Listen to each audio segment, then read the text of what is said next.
بسم اللہ الرحمن الرحیم نحمدہ ونصلی علی رسولہ الکریم اما بعد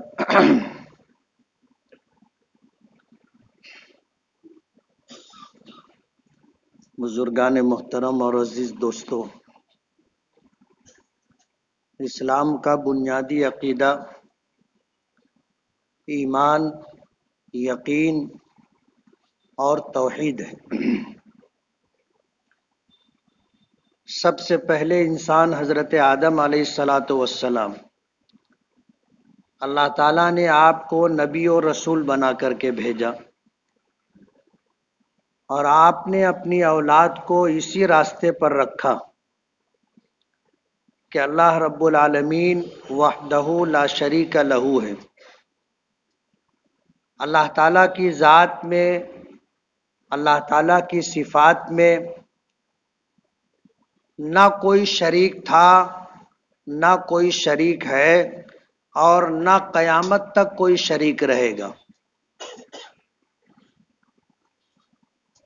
یہی پیغام حضرت آدم علیہ السلام نے اپنی اولاد کو دیا تھا۔ یہ سلسلہ اولاد کا چلتا رہا، اور ایک زمانہ گزرا، پھر حضرت آدم علیہ السلام کی اولاد کی کثرت ہوئی تو لوگوں کے خیالات اور مزاج بدلتے رہے، اور اسی کے ساتھ ساتھ ان کو شرک کا مرض بھی لاحق ہو گیا۔ شرک کی ابتدا کب ہوئی؟ یہ تاریخ سے پہلے کی بات ہے، اور تاریخ سے پہلے کا زمانہ ہونے کی وجہ سے ہم متعین نہیں کر سکتے اور یہ نہیں بتا سکتے کہ کس سن اور کس زمانے سے شرک کا آغاز ہوا۔ یہ ماقبل از تاریخ کی بات ہے، لیکن شرک کی شروعات اور اس کا آغاز ہو چکا تھا، اور اسی لیے اللہ پاک نے حضرت آدم علیہ السلام کی اولاد میں یکے بعد دیگرے انبیاء کرام علیہ السلام کو بھیجا۔ ہر نبی آ کر کے ایمان کی دعوت دیتا تھا اور عقیدہ اور تبلیغ توحید کا کام کیا کرتا تھا کہ لوگوں کو ایمان کی دعوت دینا کہ لوگ ایمان قبول کرو، اور اس بات کی تبلیغ کرتے رہتے تھے کہ اللہ تعالیٰ اپنی ذات میں، اپنی صفات میں، اپنے افعال میں یکا و تنہا ہے۔ ہر نبی کا یہ پیغام تھا کہ لوگ کہیں اشہد ان لا الہ الا اللہ وحدہ لا شریک لہ واشہد ان محمدا عبدہ ورسولہ۔ ہر نبی اپنے نام کے ساتھ یہ بات کہا کرتا تھا کہ تو بنیادی عقیدہ ایمان ہے۔ مکی زندگی اگر نبی کریم صلی اللہ علیہ وسلم کی آپ دیکھیں گے تو مکے کا 13 سالہ زمانہ آپ ایمان کی دعوت دیتے رہے اور توحید کی تبلیغ کرتے رہے۔ بہت مشہور جملہ نبی کریم صلی اللہ علیہ وسلم کا ہے کہ یا ایھا الناس قولوا لا الہ الا اللہ تفلحوا، کہ اے لوگو لا الہ الا اللہ کہو، کامیاب ہو جاؤ گے۔ لا الہ الا اللہ، لا الہ کا مطلب یہ ہے کہ کوئی بھی پوجے جانے کے لائق نہیں ہے، کوئی بھی الہ نہیں ہے الا اللہ، سوائے اللہ تعالیٰ کے۔ یہ حصر ہے۔ حصر کے معنی یہ ہوتے ہیں کہ یہ بات پوجے جانے کی صرف اللہ رب العالمین کی ذات میں پائی جاتی ہے، اس کے علاوہ پوری کائنات میں کبھی بھی کسی کو بھی یہ حق حاصل نہیں ہے کہ اس کو پوجا جائے۔ لا الہ الا اللہ کا مطلب یہ ہے، اور محمد الرسول اللہ کا مطلب یہ ہے کہ محمد صلی اللہ علیہ وسلم اللہ کے رسول ہیں۔ یہ دو جملے ہیں، ایک ہے لا الہ الا اللہ اور ایک ہے محمد الرسول اللہ۔ لا الہ الا اللہ اس کا تعلق ایمان سے ہے، ایمان سے بھی ہے، اور محمد الرسول اللہ کا تعلق ایمان سے ہے۔ حدیث پاک میں آتا ہے کہ افضل الذکر لا الہ الا اللہ، کہ ذکر میں سب سے افضل ذکر ہے لا الہ الا اللہ۔ تو لا الہ الا اللہ کا ذکر کیا جائے گا، اور اس کے ساتھ محمد الرسول اللہ ذکر میں شامل نہیں ہے، ذکر میں شامل نہیں ہے۔ جیسے کہا جاتا ہے فضائل ایمان میں ہے کہ اگر کوئی بندہ 70,000 مرتبہ لا الہ الا اللہ لا الہ الا اللہ لا الہ الا اللہ کا ذکر کرے گا، تو اتنا ذکر کر لینے کے بعد انشاءاللہ اللہ اسے جنت عطا کریں گے۔ تو بعض لوگ پوچھتے ہیں کہ محمد الرسول اللہ یہ بھی تو کلمے کا ایک جز ہے، تو انہیں یہ معلوم ہو جانا چاہیے کہ لا الہ الا اللہ محمد الرسول اللہ ان دونوں جملوں کا تعلق ایمان سے ہے، اور لا الہ الا اللہ ایمان سے تعلق کے ساتھ ساتھ یہ افضل الذکر ہے۔ تسلی کے لیے کہا جاتا ہے کہ تم پڑھتے رہو لا الہ الا اللہ لا الہ الا اللہ، درمیان میں محمد الرسول اللہ بھی پڑھ لیا کرو، لیکن محمد الرسول اللہ کا ذکر سے تعلق نہیں، ذکر سے تعلق لا الہ الا اللہ کا ہے۔ تو لا الہ الا اللہ کا مطلب ہی یہی ہے کہ کوئی الہ نہیں ہے، کوئی خدا نہیں ہے، کوئی پوجے جانے کے لائق نہیں ہے الا اللہ، صرف اور صرف اللہ رب العالمین کی ذات۔ نبی کریم صلی اللہ علیہ وسلم جس جگہ آپ پیدا ہوئے مکہ مکرمہ، یہ عرب کا ایک شہر ہے۔ عربوں میں شرک کہاں سے آیا؟ عربوں میں بت پرستی کہاں سے آئی؟ تاریخ میں آتا ہے کہ عمرو ابن لحی نام کا ایک شخص تھا، اس نے بت پرستی کا آغاز کیا تھا، اور پھر آہستہ آہستہ یہ شرک اتنا بڑھا کہ سارے عرب میں پھیل گیا، اور شرک خانہ کعبہ تک پہنچ گیا۔ آپ نے سنا ہوگا کہ خانہ کعبہ کے اندر 360 بت رکھے تھے، سنا ہوگا آپ نے، اور یہ واقعہ بھی ہے کہ ان لوگوں نے جب شرک اختیار کیا اور ہر معاملے میں اسی طرح وہ زندگی گزارتے رہے، تو انہوں نے روزی دینے والا یہ ہے، بارش برسانے والا یہ ہے، اولاد دینے والا یہ ہے، نرینہ اولاد دینے والا یہ ہے، اور کھیتی میں پھل پھول اگانے والا یہ ہے، بیماری دینے والا یہ ہے، شفا دینے والا یہ ہے، الگ الگ نام سے الگ الگ کام سے انہوں نے الگ الگ بت تجویز کر رکھے تھے، اور خانہ کعبہ کے اندر 360 بت تھے۔ نبی کریم صلی اللہ علیہ وسلم نے جب مکہ مکرمہ کو فتح کیا اور خانہ کعبہ کا دروازہ جب کھلوایا، تو آپ کے ہاتھ میں ایک چھڑی تھی، آپ کے ہاتھ میں ایک چھڑی تھی۔ خانہ کعبہ کے باہر اور خانہ کعبہ کے اندر جتنے بت تھے، آپ اشارہ کرتے تھے وہ اوندھے منہ زمین پر گر جاتے تھے، اور پھر نبی کریم صلی اللہ علیہ وسلم نے اللہ کے گھر کے ارد گرد جتنے بت تھے انہیں، اور جتنے بت خانہ کعبہ کے اندر تھے سب کو نکال کر کے اللہ کے گھر کو شرک سے پاک کیا۔ میں آپ کو پیچھے بھی بتا چکا کہ 3 چیزیں اللہ رب العالمین کا خاصہ ہے۔ ایک تو الوہیت، کہ پوجے جانے کے لائق صرف اللہ رب العالمین کی ذات ہے۔ عبادت اگر کی جائے گی تو صرف اور صرف اللہ رب العالمین کی عبادت کی جائے گی۔ علماء نے لکھا ہے کہ جو خالق ہے وہی پوجے جانے کے لائق ہے۔ اس پوری کائنات کو اللہ نے پیدا کیا، اور اس کائنات میں کسی ادنا سے ادنا، معمولی سے معمولی چیز کو بھی پیدا کرنے والا اللہ کے علاوہ کوئی دوسرا نہیں۔ حتیٰ کہ مکھی اور مچھر کو بھی اللہ نے پیدا کیا ہے.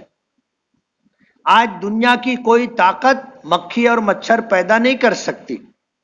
آپ اس سے چھوٹی بھی کوئی مخلوق اگر دیکھ لیں، کوئی معمولی سے معمولی کیڑا بھی، اس کو بھی پیدا کرنے والی ذات اللہ رب العالمین کی ہے. تو جو خالق ہے وہ الہ ہو سکتا ہے، جو مخلوق ہے وہ کبھی بھی الہ نہیں ہو سکتی.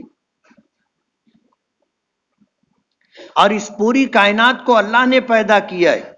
اس کائنات میں بڑی سے بڑی کوئی چیز ہو وہ بھی مخلوق ہے، یعنی اللہ کی پیدا کی ہوئی ہے. اور چھوٹی سے چھوٹی کوئی مخلوق ہو وہ بھی اللہ کی پیدا کی ہوئی مخلوق ہے. تو جو مخلوق ہوگا وہ الہ نہیں ہو سکتا، جو خالق ہوگا وہی الہ ہو سکتا ہے. اب ظاہر بات ہے دنیا میں جتنی چیزوں کی پرستش کی جاتی ہے، پوجا کی جاتی ہے، عبادت کی جاتی ہے، وہ سب مخلوق ہے. پھر وہ کوئی انسان ہو یا انسانوں کے علاوہ کوئی اور مخلوق ہو، پھر وہ نباتات ہو، جمادات ہو، حیوانات ہو، یہ سب اللہ کی مخلوق ہے. انسانوں کو اگر پوجا جائے تو یہ بھی شرک ہے. حیوانوں میں سے کسی حیوان کو پوجا جائے یہ بھی شرک ہے. درختوں میں سے، نباتات میں سے کسی کی پوجا کی جائے وہ بھی شرک ہے. جمادات میں سے کسی چیز کی پوجا کی جائے جیسے پتھر ہے، یہ بھی شرک ہے. تو عبادت صرف اللہ رب العالمین کی ہوگی، یہ اللہ تعالیٰ کا خاصہ ہے. الوہیت، اسی کی عبادت، اسی کی پوجا کی جائے گی. اور اللہ تعالیٰ کا خاصہ ہے وحدانیت. پوری کائنات میں تنے تنہا اللہ رب العالمین کی ذات ہے جس نے اس پوری کائنات کو پیدا بھی کیا ہے اور اس پوری کائنات کا مالک بھی ہے. وحدانیت. اور تیسری چیز ہے ربوبیت، کہ اس پوری کائنات کو پالنے والا، اس کی چھوٹی بڑی تمام ضرورتیں پوری کرنے والا کون؟ اللہ رب العالمین. کل قیامت کے دن اللہ کی بارگاہ میں جب پیشی ہوگی تو دو قسم کے لوگ ہوں گے. دو قسم کے لوگ ہوں گے. ایک وہ ہوں گے جن کے پاس ایمان ہوگا، یعنی الوہیت، وحدانیت اور ربوبیت میں انہوں نے اللہ کے ساتھ کسی کو شریک نہیں کیا، کسی کو شریک نہیں کیا، صرف اور صرف اللہ کی پوجا کرتے تھے اور صرف اللہ رب العالمین کو مانتے تھے. اور اس پوری کائنات کے پالنے والے صرف اور صرف اللہ رب العالمین ہیں، یہ عقیدہ رکھتے تھے. ایک جماعت ایسے لوگوں کی ہوگی جو ایمان والی کہلائے گی، اور اس کے بالمقابل ایسے لوگ ہوں گے جنہوں نے اللہ کی ذات میں، اللہ کی صفات میں یا اللہ کے افعال میں کسی کو شریک کیا ہوگا، تو وہ مشرک ہیں، وہ ایک طرف ہوں گے. اللہ نے ضابطہ ذکر کیا، ان اللہ لا یغفر ان یشرک بہ ویغفر ما دون ذلک لمن یشاء، کہ اس روئے زمین پر سب سے بڑا جرم اور سب سے بڑا گناہ شرک ہے. اور اللہ نے یہ فیصلہ کر دیا ہے کہ اس جرم کی معافی نہیں ہے. کل قیامت کے دن اگر کوئی شخص اللہ کی بارگاہ میں پہنچا اور اس کے پاس ایمان نہیں ہے، اس نے دنیا میں شرک کرتے ہوئے زندگی گزاری اور شرک پر ہی اس کا انتقال ہوا، اسی عقیدے کے ساتھ دنیا سے گیا، تو اس کے لیے مغفرت اور بخشش کی کوئی گنجائش نہیں. اللہ کی بارگاہ میں پیشی ہوگی، ایمان ہے نہیں ہے، اسے جہنم میں ڈال دیا جائے. یہ فیصلہ ہے. اللہ کی بارگاہ میں حساب و کتاب کن کا ہوگا؟ حساب و کتاب ان کا ہوگا جن کے پاس ایمان ہوگا، اور جن کے پاس ایمان نہیں ہوگا ان کے لیے کوئی حساب و کتاب نہیں، وہ بغیر حساب و کتاب کے جہنم میں جائیں گے، بغیر حساب و کتاب کے جہنم میں جائیں گے.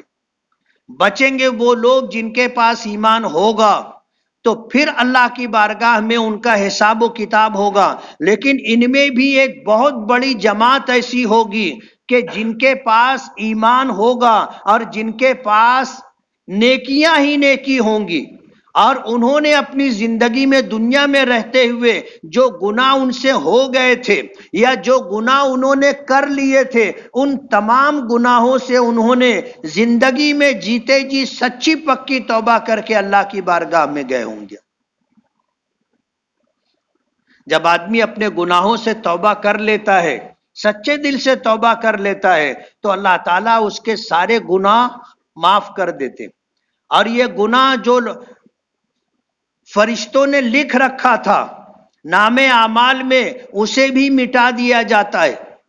اور زمین کے جس حصے پر اس نے گناہ کیا تھا، زمین کو بھلا دیا جاتا ہے.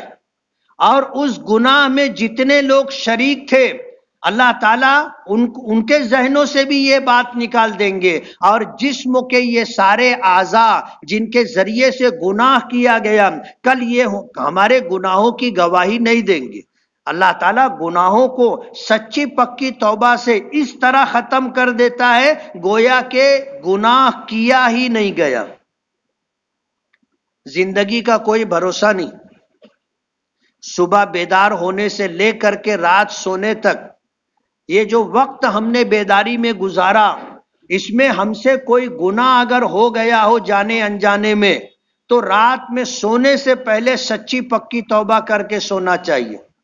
ہو سکتا ہے یہ ہمارا سونا آخری سونا ہو اور ہمیشہ کے لیے سونا بن جائے. اس لیے سونے سے پہلے ممکن ہو 2 رکعت نماز آپ پڑھ لیں صلاۃ التوبہ کے نام سے، اور اللہ رب العالمین سے دن بھر کے گناہوں کی اور ماضی میں جتنے گناہ ہو گئے ان تمام گناہوں سے سچی پکی توبہ کر کے آدمی سوئے. جب اس حال میں آدمی سوئے گا تو اس کے پاس ایمان اور اس کے پاس نیکیاں ہی بچیں گی. سارے گناہ سچی پکی توبہ کی وجہ سے اللہ نے معاف کر دیے. یہ اللہ کا وعدہ ہے کہ تم توبہ کو کرو، میں تمہاری توبہ قبول کروں گا. اور توبہ کا یہ دروازہ کب تک کھلا رہتا ہے کسی انسان کے لیے؟ جب تک اس پر سکرات اور نزع کی کیفیت طاری نہ ہو. آدمی جب مرنے کے قریب پہنچ جاتا ہے، محتضر ہوتا ہے، مرنے کے قریب پہنچ گیا، اور پھر عالم غیب اس کے لیے عالم مشاہدہ میں آ گیا. جو چیزیں نہیں دکھتی تھیں اب وہ چیزیں دکھنے لگ گئی، تب اس کے اوپر سکرات اور نزع کی کیفیت طاری ہو گئی ہے. اس وقت کا ایمان معتبر نہیں ہے، اس وقت کی توبہ بھی معتبر نہیں. اس وقت کے آنے سے پہلے جو توبہ کر لی جائے گی وہ قبول ہوگی، اور اس وقت کے آنے تک توبہ کا دروازہ ہر انسان کے لیے کھلا ہے. جب کسی پر موت کی کیفیت طاری ہو گئی تو اب توبہ کا دروازہ بند ہو جاتا ہے. یہی وجہ ہے کہ جب مرنے کا وقت آیا، عالم غیب عالم مشاہدہ میں آ گیا، اور کسی نے ایمان اللہ کی وحدانیت کا اقرار کیا، وہ اقرار معتبر نہیں. فرعون کے متعلق آتا ہے کہ حضرت موسیٰ اور بنی اسرائیل کا تعاقب کرتے ہوئے جب دریائے قلزم کے اندر گھوڑے ڈالے گئے، اور حضرت موسیٰ اور بنی اسرائیل جب دریا پار کر گئے، اور فرعون اور اس کا لشکر جب دریا کے بیچ میں پہنچا، تو جو پانی حضرت موسیٰ کے عصا مارنے کی وجہ سے دیوار بن کر کے پھٹ کر کے کھڑا ہو گیا تھا، اور اس کے بیچ سے پورا لشکر گزر گیا تھا، اللہ نے اس پانی کو پھر جاری کر دیا. تو فرعون اور اس کا پورا لشکر دریائے قلزم کے اندر ڈوب گیا. قرآن کریم میں آیات موجود ہیں، اور اس کی تفسیر میں احادیث کے پیش نظر علماء نے یہ بات لکھی ہے کہ جب فرعون ہاتھ پیر مارنے لگا اور بچ کر نکلنے کی کوشش کرنے لگا، تو جبرائیل نے آ کر اس کا پیر پکڑ کر اس کو پانی میں کھینچا. جب اس نے جبرائیل کو دیکھ لیا اور اللہ کی پکڑ دیکھ لی، تو اس نے کہا آمنت برب ہارون و موسیٰ، کہ میں ہارون اور موسیٰ کے پروردگار پر ایمان لایا. تو جواب ملا آل آن، اب اب کا ایمان معتبر نہیں ہے. آل آنا وقد کنت من المفسدین، اس سے پہلے تو فساد برپا کرنے والے لوگوں میں سے تھا. اس وقت کا تیرا ایمان تجھے نفع نہیں دے گا، کام نہیں آئے گا. تو ہر ایک کے لیے توبہ کا دروازہ کھلا ہے. کب تک؟ جب تک موت کی کیفیت طاری نہ ہو. اس لیے رات سونے سے پہلے آدمی کو سچی پکی توبہ کر کے سونا چاہیے.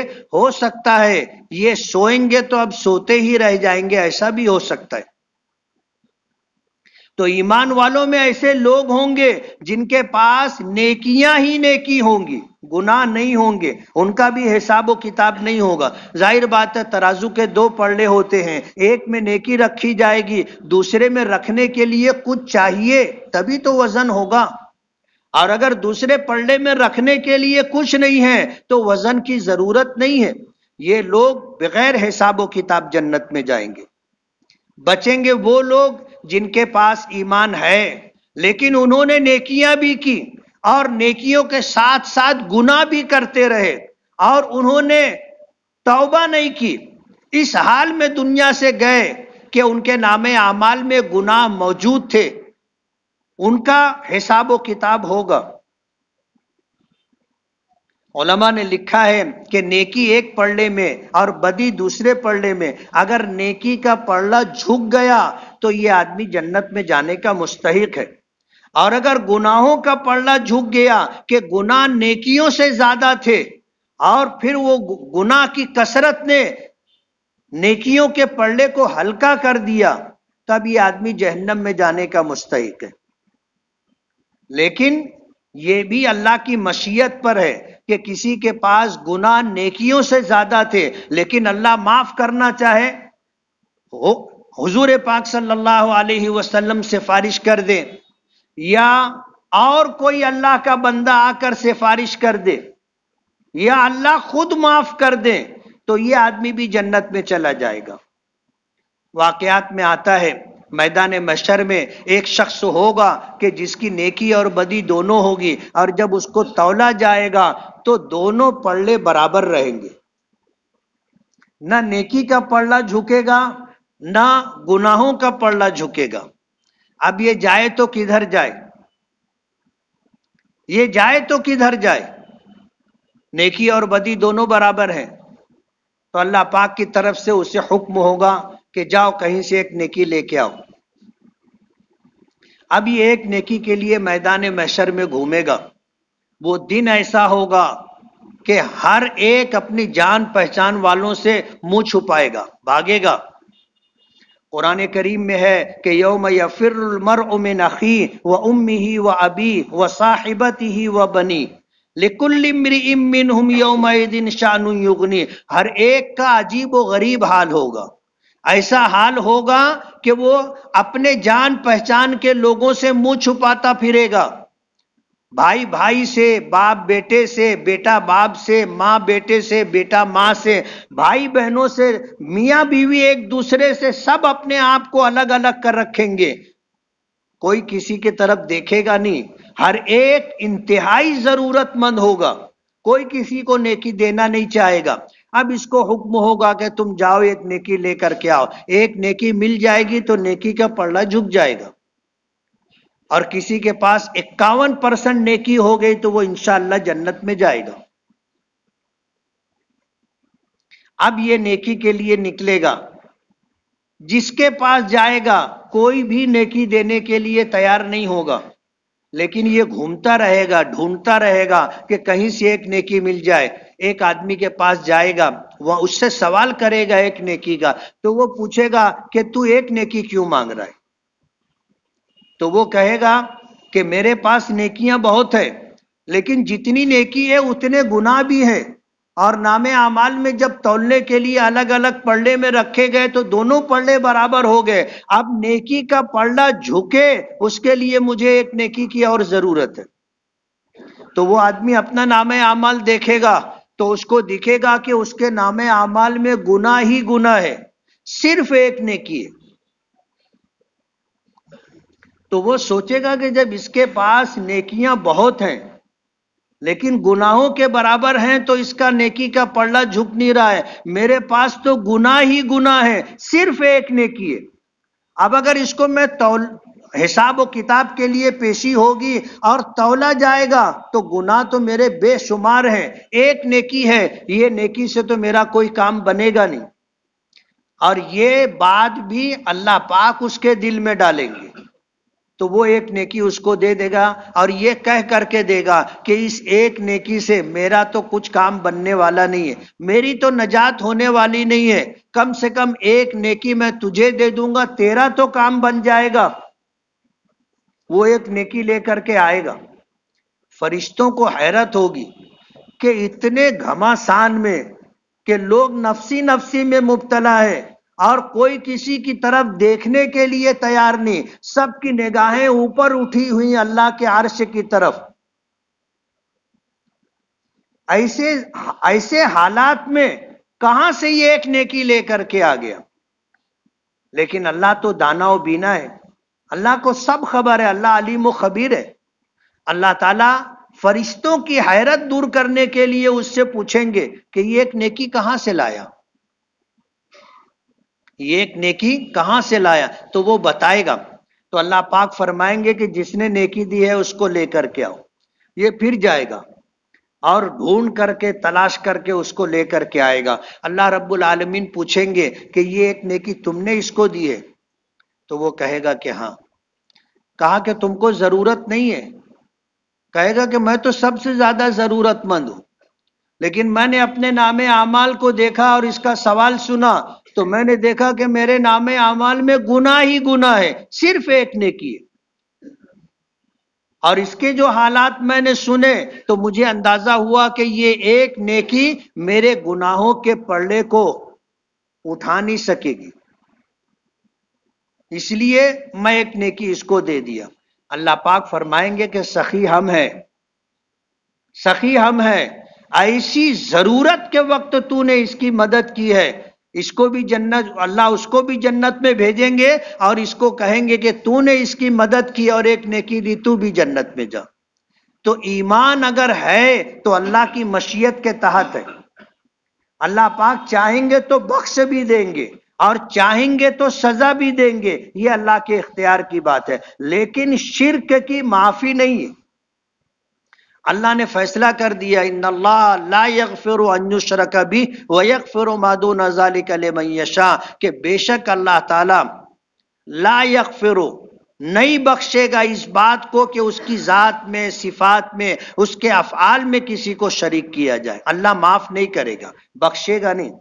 وَيَغْفِرُ مَا دُونَ ذَلِكَ لِمَن يَشَاءُ، لیکن شرک کے علاوہ دوسرا کوئی گناہ ہوگا تو اللہ اس کو معاف کریں گے. یہ اللہ کی مشیت کے تحت ہے، اللہ معاف کریں گے. نماز نہیں پڑھی اللہ معاف کر سکتے، روزے نہیں رکھے اللہ معاف کر سکتے، زکوٰۃ پوری نہیں دی اللہ معاف کر سکتے، حج نہیں کیا فرض ہونے کے باوجود اللہ معاف کر سکتے. کر دیں گے ایسا ضروری نہیں ہے، کر سکتے ہیں، یہ اللہ کی مشیت کے تحت ہے. لیکن اللہ نے شرک کے متعلق یہ اعلان کر دیا ہے کہ شرک کی معافی نہیں ہے. اس لیے عقیدہ توحید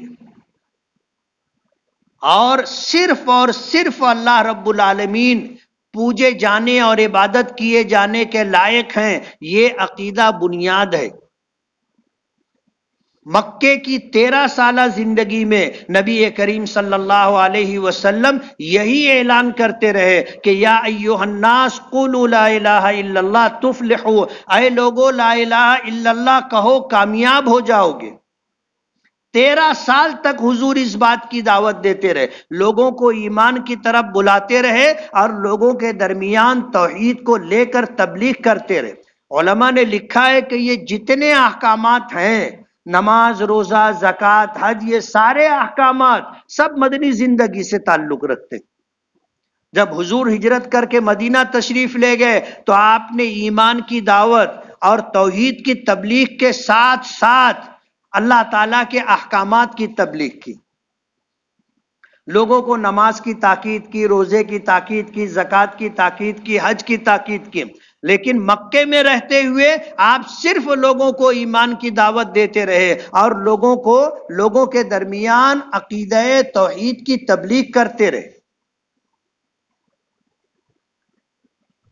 یہ ہے وہ بنیادی چیز جسے لا الہ الا اللہ کے ذریعے سے بتایا گیا کہ کوئی بھی الہ نہیں ہے، کوئی بھی خدا نہیں ہے، کوئی بھی پوجے جانے کے لائق نہیں ہے۔ اگر ہے الا اللہ تو صرف اور صرف اللہ رب العالمین کی ذات، اس کو کہتے ہیں ایمان۔ یہ بنیاد ہے۔ یہ اگر آپ کے پاس ہے اور اس کے ساتھ ساتھ جن چیزوں کا ماننا، یقین کرنا ضروری ہے، آپ نے مانا اور اس پر یقین کیا اور اسی حالت میں آپ دنیا سے گئے تو آپ ایمان کے ساتھ گئے، اور انشاءاللہ یہ ایمان ایک وقت آئے گا کہ آپ کو جنت میں لے کر کے جائے گا انشاءاللہ۔ دعا کریں کہ اللہ تعالی ہمیں حقیقی ایمان عطا فرمائے، ہمیں حقیقی ایمان عطا فرمائے، اور اللہ تعالی ہمیں اپنی طاعات کی اور عبادات کی اور سارے احکامات پر عمل کرنے کی اللہ ہمیں توفیق دے۔ یہ ہفتہ مدرسہ انعام العلوم کے چندے کے لیے رکھا گیا ہے، اور مہینے میں ایک جمعہ ہم رکھتے ہیں، اور اس جمعہ ہم اپنی مسجد کا چندہ نہیں کرتے۔ مسجد کے ذمہ داران نے قربانی دی ہے کہ اس ہفتہ ہم چندہ نہیں کریں گے، مدرسہ انعام العلوم کی آپ کو اعانت کرنی ہے۔ تو جو رقم آپ اللہ کے گھر میں دینا چاہتے تھے، ہماری یہ گزارش ہے کہ وہ بلکہ اس سے بڑھ کر کے آپ مدرسہ انعام العلوم کا تعاون کریں۔ اس تعلق سے مجھے تفصیلی بات کرنی تھی، زندگی رہی انشاءاللہ آئندہ ہفتے اس پر بات کریں گے۔ وآخر دعوانا ان الحمدللہ رب العالمین۔ جن ساتھیوں نے سنت نہ پڑھی وہ سنت پڑھ لیں۔